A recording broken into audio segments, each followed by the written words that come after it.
గత 2-3 రోజుల నుంచి రష్యా అధ్యక్షుడు వ్లాదిమిర్ పుతిన్ ఏదైతే భారత పర్యటన దిశగా వచ్చారో మోదీ గారు ఆయన ప్రోటోకాల్ పక్కన పెట్టి మళ్ళీ ఎదురెళ్ళి ఆలింగనం చేసుకోవడం, తర్వాత రాష్ట్రపతి భవన్కి తీసుకెళ్లి రాష్ట్రపతి ద్రౌపది ముర్ము గారితో సమావేశం, వాణిజ్యపరమైన, రక్షణపరమైన, వ్యవసాయపరమైన ఒప్పందాలు చేసుకోవడం, మరింత బలమైన దిశగా రష్యా భారత్ ఒప్పందాలు ముందుకు వెళ్తున్నాయి.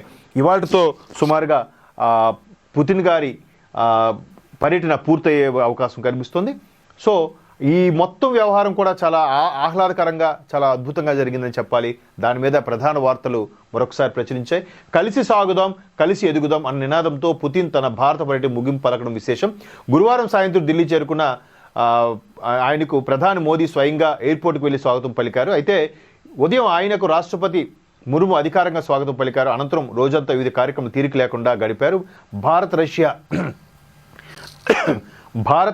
23వ వార్షిక శిఖరాగ్ర సదస్సులో పాల్గొన్నారు. 23 ఏళ్లుగా ఈ కొనసాగుతుంది. నిన్న కూడా చూసాం పాత ఫోటో ఒకటి, వాజ్పేయి గారు ప్రధానిగా ఉన్నప్పుడు పుతిన్ గారితో ఉన్న వ్యవహారం, అప్పటి నుంచే ఫ్రెండ్షిప్ ఉంది. అప్పుడు గుజరాత్ ముఖ్యమంత్రిగా ఉన్నారు నరేంద్ర మోదీ గారు. ఒక ముఖ్యమంత్రి స్థాయి వ్యక్తికి కూడా పుతిన్ గారు ఇచ్చిన గౌరవం బట్టి చూసి ఒక్కసారిగా అప్పటి నుంచి నాకు మంచి మిత్రుడు అయిపోయారని కూడా మోదీ ఒక దగ్గర రాసుకొచ్చారు. సో దాని మీద ఒకటి మనం చూడొచ్చు.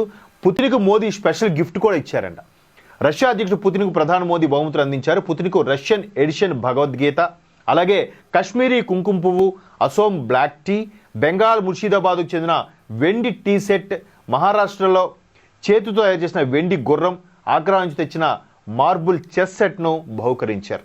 ఇక్కడ చూడండి, ఎక్కడికి వెళ్ళినా మోదీ గారి యొక్క గొప్పతనం మరొకటిసారి మనం ఇక్కడ ప్రస్తావించాల్సింది ఏంటంటే, ఆయన చేసే ప్రతి ప్రక్రియలో, ప్రతి విధానంలో ఆయన ఎంచుకునే పథకాలు, అంటే ఏదైతే ప్రజల కోసం పథకాలు చేస్తారో అవన్నిట్లో కూడా ఒక సనాతన ధర్మం కనిపిస్తుంది. ఖచ్చితంగా అది హైందవ ధర్మం కాదు, సనాతన ధర్మం. సనాతన ధర్మం అంటే అన్ని ధర్మాల కన్నా మించి అది అది హైందవ ధర్మం అది కాదు. అదొక ఎప్పటి నుంచో ఈ మతాలేవి పుట్టకున్నప్పటి నుంచి ఉన్న ధర్మం సనాతన ధర్మం. దానికి ఎప్పుడు ఆయన కట్టుబడి ఉంటాడు. ఇక్కడ ఒకసారి చూడొచ్చు, పుతిన్కు రష్యన్ ఎడిషన్ భగవద్గీత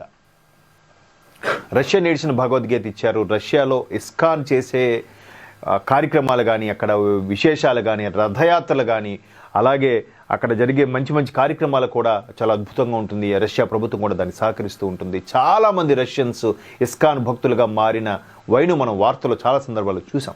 అయితే ఇక్కడ పుతిన్కి రష్యన్ లాంగ్వేజ్లో ఉండే ఎడిషన్ని భగవద్గీతని బహుకరించారు. అలాగే కాశ్మీరీ కుంకుమ పువ్వు, సుగంధ ద్రవ్యాల్లో అత్యంత విలువైన సుగంధ ద్రవ్యం ఏదుందంటే అది కుంకుమ పువ్వే. అది ఒరిజినల్, నిజంగా 10 గ్రాములు సుమారుగా 1000 రూపాయల వరకు కూడా పలుకుతుంది. 10 గ్రాములు నేను చెప్పేది. సో అలాగే Assam black tea, Assam tea మనకి యాడ్లో వదలగొడుతుంటారు. అస్సాంలో అంత అద్భుతమైన టీ లీవ్స్ దొరుకుతాయని. అలాగే బెంగాల్ ముర్షిదాబాద్కి చెందిన వెండి టీ సెట్, అంటే వెండితో స్పెషల్ టీ సెట్లు ఉంటాయి, సాసరు టీ అవి.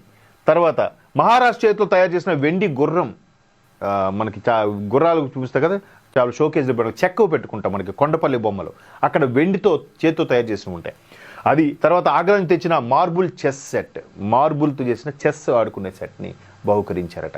అంటే ఒక అధ్యక్షుడు స్థాయిలో కాకపోయినా ఆయనకి 25 ఏళ్ళుగా మిత్రుడు అయిన సందర్భంగా అధికారికంగా కూడా ఇచ్చే గిఫ్ట్స్లో కూడా ఒక దాతృత్వంతో కూడిన, ఒక మంచి స్నేహబంధంతో కూడిన గిఫ్ట్స్ కూడా ఇవ్వడం అనేది మోదీ గారి గొప్పతనంగా మనం ఇక్కడ చూడొచ్చు.